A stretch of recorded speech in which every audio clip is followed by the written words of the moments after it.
Irmãos, pode sentar e pode abrir sua Bíblia no livro de Salmo 23. Nós vamos percorrer por esse salmo, né? Tão rico, tão importante para a nossa vida. Queria dizer para os irmãos, não sou pregadora, eu gosto de falar de Jesus. Amém. Ai, como eu gosto. Mas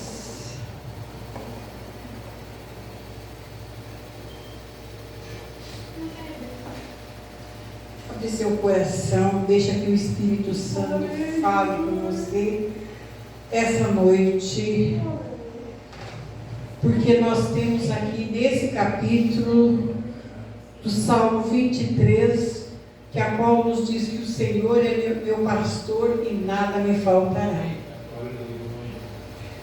Irmãos, vemos um dos capítulos mais conhecido e querido pela humanidade. É verdade ou não é? Às vezes você vai na casa de uma pessoa, está lá o Salmo 23 aberto, dizendo: o Senhor é meu pastor e nada me faltará. Ou então o Salmo 91, né? Independente da religião, muitas pessoas, no momento do desespero, se lembra de mencionar a palavra descrito nele. Quantas vezes, né, amado? Tenho certeza que até aqui as pessoas que estiver passando dessa vida para outra, ele vai lembrar quando diz que o Senhor envia um anjo para estar ao seu lado para passar pelo vale da sombra da morte, que eu acredito que não seja nada fácil, né? Então é um salmo muito interessante. O Salmo 23 foi composto por Davi, quando ele estava na casa de Saul, depois da morte, depois de matar o gigante Golias. Acredito que aqui todos os irmãos sabem, quando ele era menino ainda, e Deus o colocou para que matasse o gigante Golias, que era um rei muito grande. Mas ele foi dirigido pelo Espírito Santo de Deus. Ele pegou 5 pedrinhas e colocou, e ele tacou e foi direto na testa do gigante. E ele acabou de matá-lo. Esse é o Deus que nós servimos. É o Deus vivo, aquele que ressuscitou. Ele morreu na cruz, pendurado, sofreu uma morte terrível, mas ele ressuscitou no 3º dia. Amém, amados? Amém. Glória a Deus. Refletindo como a sua vida era mais tranquila quando era apenas um pastor de ovelha. Mesmo a vida de um pastor de ovelha não sente sendo tão simples naquela época. Naquela época tinha um valor tremendo quando uma pessoa era pastor de ovelha. Ovelha, bicho, né? Animal. O Senhor é o meu pastor e nada me faltará. Neste trecho, Davi inicia utilizando o pronome mal, que inicia uma relação de posse. Ou seja, Davi quis demonstrar que ele possuía uma intimidade profunda com Deus. Como é que você tem intimidade com Deus? Eu acho que eu já falei aqui. Para você adquirir intimidade com Deus, Jesus ensinou nós como nós devemos orar. Ele disse assim: entra no seu quarto, feche a porta, fecha a janela, dobre o teu joelho e fala com Deus. Secretamente Deus vai te ouvir. Não faça como aquele povo que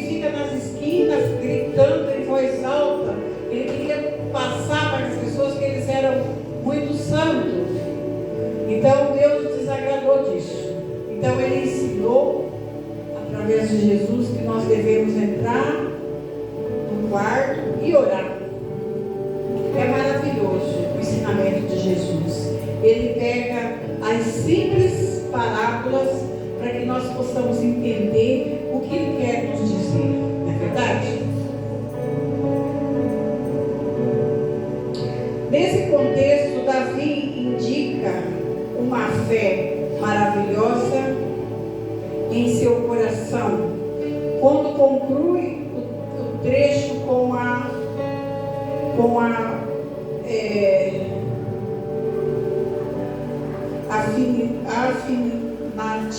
afirmativa de que Deus não o deixaria passar falta de nada. E o povo de Deus não fica mesmo. Eu já contei aqui, os irmãos já devem ter visto, que tinha uma senhora, irmã da igreja, que não tinha nada, o esposo estava doente ou internado, não sei, não tinha o que comer, e ela não tinha nada para comer. Então ela orou com os filhos e pediu para que Deus enviasse comida para ela. E daí teve uma pessoa que escutou alguém falando isso. Aí ele falou assim: olha, eu vou lá no mercado, vou fazer uma compra bem grande e vou mandar para essa senhora. E falou para as pessoas que levou. E quando você pergunta para ela, se ela não quer saber quem que mandou para você. Aí ela pegou e recebeu aquela compra grande e ficou tão feliz. Aí aqueles caras falaram assim: a senhora não quer saber quem que deu? Aí ela falou assim: olha, quando meu Deus manda, até o diabo obedece. Sabe por quê, irmãos? Eles queriam tirar sarro, falar para ela: a senhora não estava pedindo para Deus? Mas não foi de Deus que te deu. Não foi Satanás que te deu. Mas quando você é guiado pelo Espírito Santo, Deus fala na tua frente. Deus fala com você, Deus é fiel.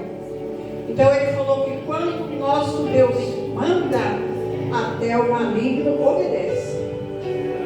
Né? E ele cuida dos fiéis, amado. Cuida. Não te deixa faltar nada. Se algum dia da tua vida te faltar alguma coisa, põe o teu joelho no chão e pede para que o Senhor revogue. E você vai esperar ele secretamente, viu, amado? Entra no teu quarto, fecha as portas, fecha a janela e secretamente pede: Senhor, eu estou aqui. Eu preciso disso. O Senhor vem me ajudar. Tenho certeza que Ele vai te ajudar. Glória a Deus. Glória a Deus, aleluia. Fazendo analogia com os dias atrás, o pastor desse versículo é Deus. E nós somos as ovelhas. Nós somos as ovelhas de Deus. Deus é o nosso pastor. E as ovelhas são animais incapazes de sobreviver sozinho na natureza. Por isso que você vem na igreja. Sabe por quê? Porque você precisa que Deus abençoe você. É aqui na igreja que você recebe o calor do pastor. Você recebe as mensagens bíblicas para te fortalecer na fé. É aqui na igreja que nós dando as mãos um para o outro, para que a vida fique mais tranquila. Então nós somos comparados com uma ovelha, porque se você pegar a ovelha e deixar ela solta, ela não vai conseguir sobreviver. Mesma coisa, quando nós afugenta da casa de Deus, nós não conseguimos sobreviver, porque vai haver muitos lobos mal, muitas pessoas mal influenciadas, que vai querer vir atacar você, querer dar maus conselhos, e você não vai conseguir sobreviver.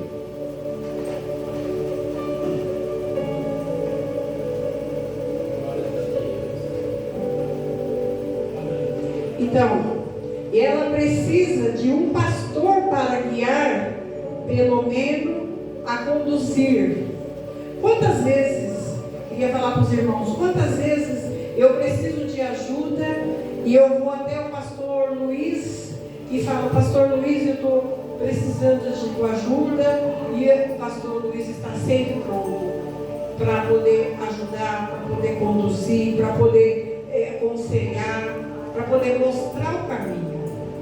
Minha serva é aqui, ó, sério. A ovelha também, ela precisa de um pastor para conduzi-la ela. E até mesmo para ajudar na alimentação. Uma vez que ela não costuma se deitar quando estão com fome. A ovelha não deita quando está com fome. Uma ovelha sem pastor geralmente se encontra em um constante perigo e sem orientação. O rebanho de ovelha é guiado principalmente pela voz do pastor, né? E nós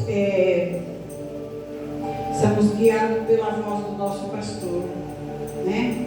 Quantas vezes o pastor vai lá, chama a esposa dele, vai lá na tua casa, faz uma oração, né? Quantas vezes ele vai te orientar de alguma coisa? Porque Deus fez comparação de um pastor e das ovelhas. Então nós somos frágeis. Mas quando nós temos um Deus do nosso lado, nós somos fortes, viu, amados? Muitos pastores não dão nomes pelas ovelhas. Uma das suas ovelhas, para facilitar a identificação e a importante, destaca-se eles o atendendo quando são chamados. Deitar em verdes pasto, tem um versículo que fala: deitar em verdes pasto,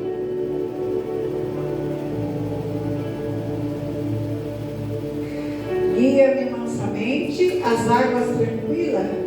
E a expressão deitar quer dizer descansar. Então nós descansamos nos braços do Senhor.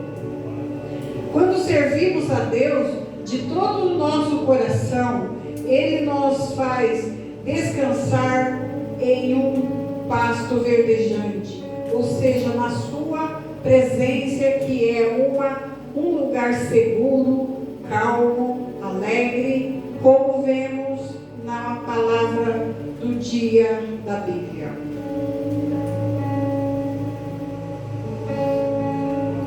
Pasto verdejante são pastos de gramas novas. A nossa velha vida deve ser deixada para trás quando aceitamos Jesus.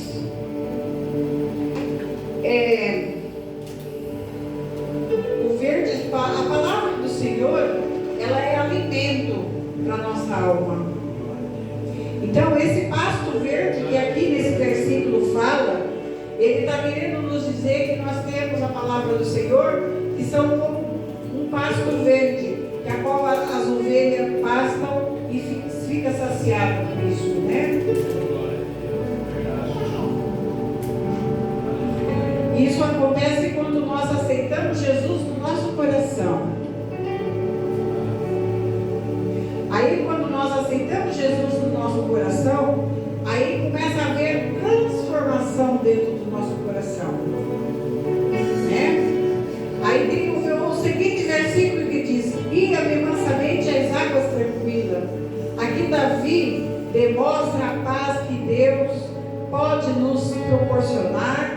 O pastor Jesus nos conduz, nos lidera de forma gentil, assim como a espécie humana. As ovelhas gostam de se tomar água onde a água lhe flui de forma suave. Não é verdade? Tudo isso nós encontramos na palavra do Senhor. E às vezes eu falo que esse livro sagrado é uma bússola. Ele nos ensina, desde o mais pequenininho, da pessoa mais simples que tem, até o presidente, a Bíblia ensina. Você encontra ensinamento dentro da palavra do Senhor.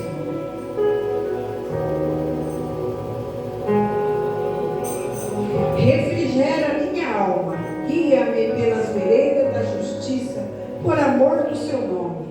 Refrigério pode ser entendido como um alívio, tranquilidade, conforto para a alma.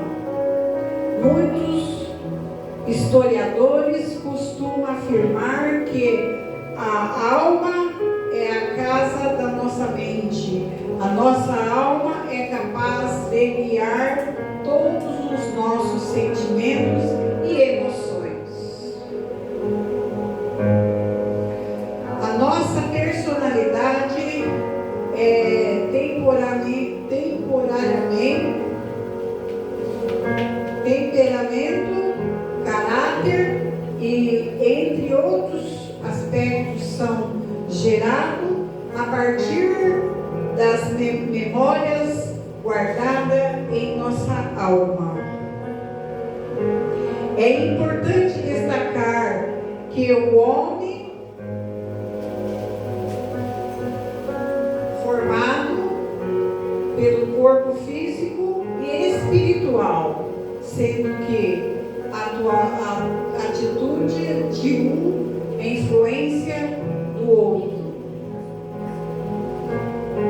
Nosso sentimento e desejo devem ser direcionados por Cristo, controlado por Ele, pelo Espírito Santo, para que sejamos felizes, tanto na vida física quanto na vida espiritual.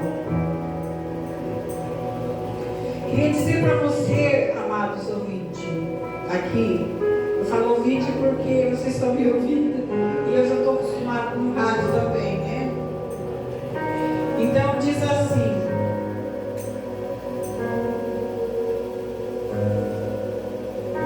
nós sermos felizes na vida física. Vida física são essas que nós levamos aqui. Agora, a vida espiritual, quando nós partir dessa vida para outra. Por culpa de Adão, a nossa carne perece. Nós temos que morrer um dia. Não sei quando que chega, mas que chega. Todo dia, todo momento chega para alguém, né? E um dia vai chegar para nós, vai chegar para mim, chega para todos nós. E esse dia nós temos que estar preparados, amém? Para que nós podemos se dar bem na vida espiritual, a vida que temos do outro lado. Porque essa aqui nós já sabemos. Essa aqui nós enxerga, nós sabemos. Se estamos com algum problema, procuramos um médico. Se estamos com fome, procuramos o mercado. Se estamos precisando de remédio, vamos para a farmácia. Se precisamos de um conselho, vamos até o pastor, ou a pessoa encarregada, ou até menos um colega, um amigo, uma irmã da igreja, alguém. Não é verdade? Mas e agora o outro lado espiritual? Esse nós devemos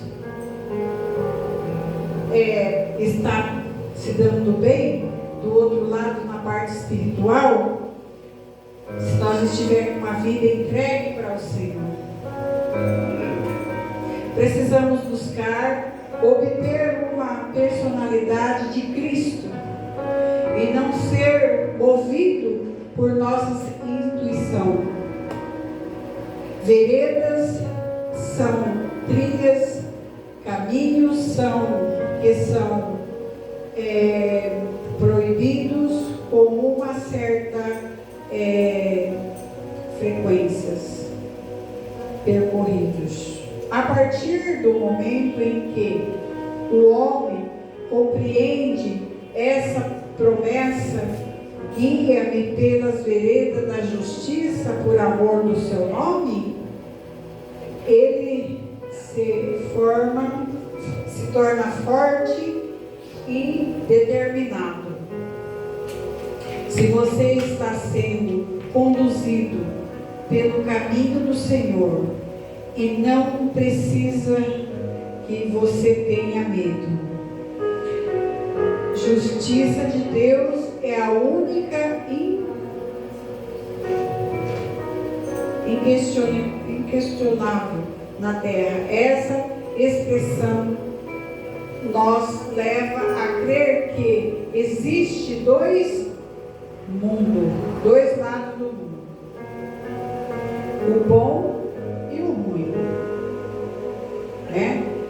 Existem muitas pessoas maldosas e existem muitas pessoas boas, tá vendo? Que o Senhor nos guia às pessoas boas, né, amados? Olhando sobre ótica espiritual, o justo é aquele que cumpre os propósitos de Deus, que estão fundamentados na sua palavra. E na sua palavra a gente tem que meditar de dia e de noite, como está escrito no primeiro livro da Bíblia. Por amor do meu nome, Davi ele sabia que o Senhor, que o amor de Deus pelo seu povo é incondicional, mesmo seu povo sendo pecador, miserável e frágil. Mas Deus nos ama de uma tal maneira tão grande que não tem como medir esse amor. Deus amou o mundo de tal maneira que deu o seu Filho unigênito para todo aquele que nele crê não pereça, mas tenha a vida eterna. Não é lindo? Tem como medir esse amor, amados? Não tem como. Davi também deixa claro aqui que não existe nenhum outro nome que merece receber a nossa profunda gratidão. Tudo em nossa vida devemos ser realizado para a glória do Senhor Jesus. É aquilo que eu falo. Devemos agradecer nosso Deus todos os dias. Quando abrimos nossos olhos, devemos agradecer a Ele. Quando nós for comer um prato de comida, agradecer ao Pai por aquele prato de comida. Quando você põe uma xicrona de café com leite, um pedação de pão, de broa, não sei o que, de bolo, né, irmã? Então, devemos agradecer ao Pai por Ele ter nos concedido essa bênção.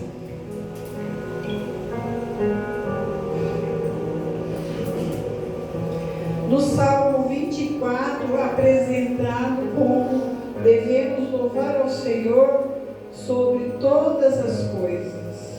Devemos louvar o Senhor e agradecer a Ele.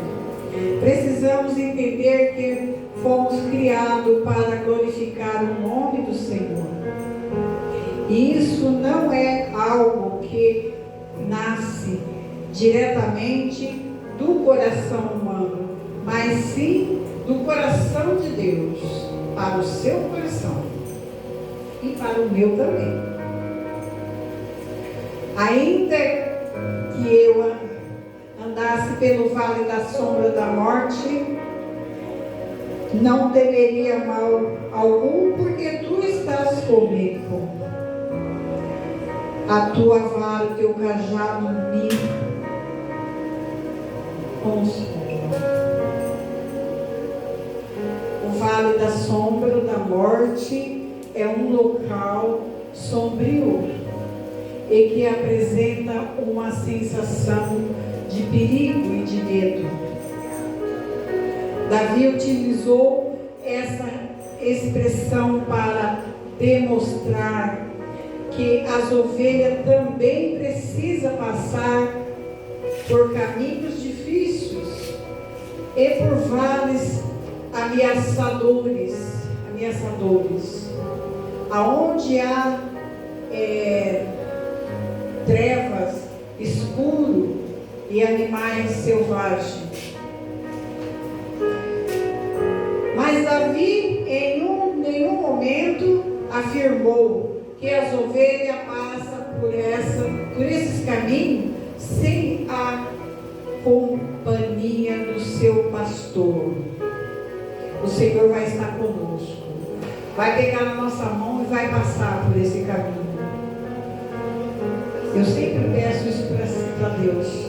Senhor, quando chegar o meu dia, envie o anjo para estar do meu lado, para pegar na minha mão e atravessar do outro lado.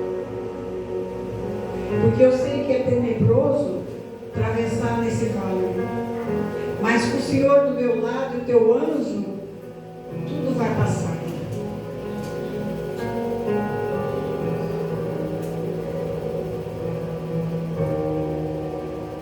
Não temeria mal algum, porque tu estás comigo. Deus está declarando aqui os seus servos para então inúmeras aflições dessa vida, mas promete que sempre os guiará devidamente, seguro. Jesus ainda é capaz de confortar os seus servos aflitos, dizendo que ele também veio a este mundo e sofreu muitas torturas, mas com a ajuda do Pai ele obteve ânimo e venceu, como está escrito na Bíblia em muitos versículos, mas destacamos aqui no livro de João 16 e o versículo 33. Tenha-vos dito isso para que mim tenhais paz no mundo. Tereis aflição, mas tenhais ânimo. Eu venci o mundo. No livro de Crônica, 2 Crônica 32, versículo 7, esforça-vos e tende bom ânimo, não temais, nem vós escapais por causa do rei de Assíria, nem por causa de todas as multidões que está com ele, porque há o maior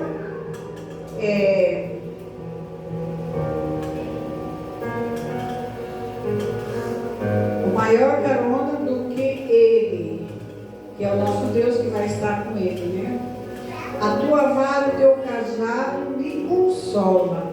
Davi foi um rei no qual obteve em seu coração a certeza de consolar, orientar e ter a orientação de Deus.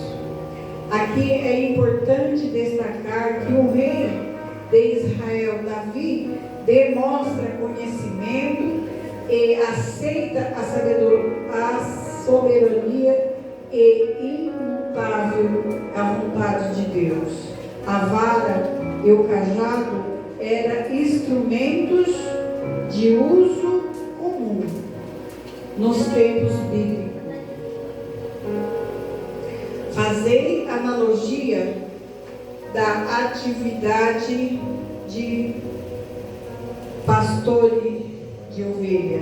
A vara podemos dizer que é a defesa, proteção, ou seja, instrumentos de bênção para as ovelhas. E o cajado é a orientação do Senhor Jesus para o seu povo. O versículo 5 diz: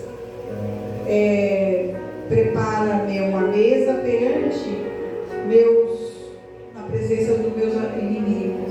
Unge minha cabeça com óleo e o meu cálice se transporta. Prepara uma mesa perante mim na presença dos meus inimigos.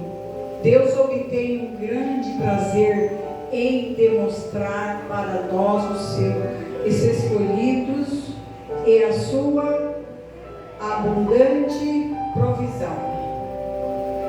Né, amado? Irmãos, olha, se eu fosse falar, ainda tinha muito, hein?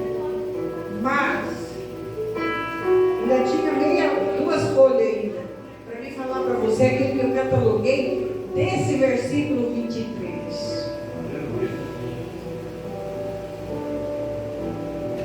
Mas tudo que eu queria deixar para vocês nessa meditação, que vocês podem ler o Salmo 23 e medita o quão maravilhoso é a presença do nosso pastor Jesus Cristo na nossa vida. Amém, amados? Então, eu não vou prosseguir mais. Tá bom? Vou parar por aqui. Mas ainda tem 2 folhas e meia, viu? Que eu cataloguei para vocês. Uma hora, quem sabe, né, amados? Quem sabe Deus abençoe. Eu vivo estudando direto, tem muita coisa. Desses cadernos, eu acho que eu devo ter uns 4 ou 5, não sei. São leituras catalogadas que eu faço, pesquisa, para mim poder trazer para vocês e para todos aqueles que precisam de ouvir a palavra do Senhor. Amém? Fique com Deus.